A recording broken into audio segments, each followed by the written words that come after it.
This is the closest to Earth. You know, they have tried to make us think, oh, it's way too hot for anybody to live on Venus, which is nonsense. You remember the Russians had sent up the Venera series and 800 degrees centigrade at the surface of Venus. They didn't tell us what the parachutes were made of. How would you even get it down there? Yeah, how would you even get it down there? Is that all that's nonsense? There's a civilization up on Venus. There's several on Mars. All of them have. Uranus has civilizations, and the people are in huge round containers that contain housing, and they're like 50 miles tall, several miles in diameter, and they orbit Uranus. Anyway, Venus is a really nice place to live, as are most of the... How's that atmosphere there? Same as ours, as ours. And apparently they visited us several times. If you've read any of the Adamski books, they look like just, you know... They look like what? Us. Yeah, like us, right. Us. There's some kind of rule that you're not supposed to mess with Earth people or tell them anything. Right. So I don't know how that's supposed to work. The basic misunderstanding that we all are infused with by NASA is the sun is hot. It's not hot. It may look hot, but it doesn't broadcast any heat. You'll remember when the first astronauts went up, that they made a great point of saying that they had to rotate the vehicles, the modules, to keep from burning up, so that it didn't get to...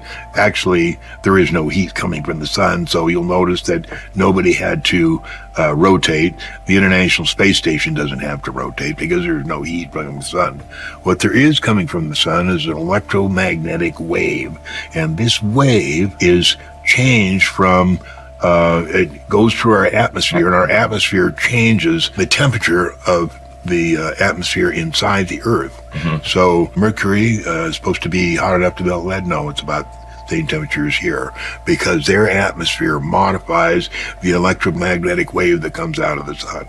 With Pluto, we're told it's, you know, cold enough to freeze an Eskimo. It's not. It's the same temperature as here, because it modifies the electromagnetic wave to create the proper temperature on the planet. And it's the same with all the planets. And they have to have this atmosphere, of course, for it to be like that. Right.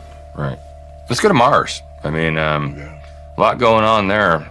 Yep. Mars has civilization, which is divided by two factions that have been fighting for hundreds of years, and that fight is still going on. That's why we're not allowed to land anything there, and if we try to send up anything there, they shoot it down, and there's, you know, records all the way back for, you know, 40 or 50 years of stuff that we've tried to send there.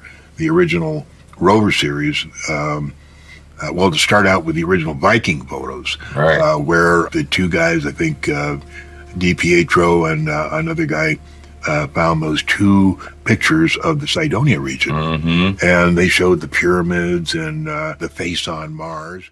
Are these beings on Mars intelligent?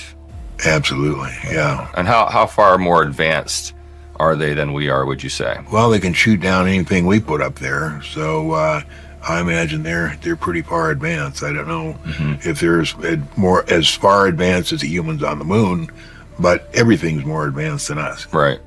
Is it habitable?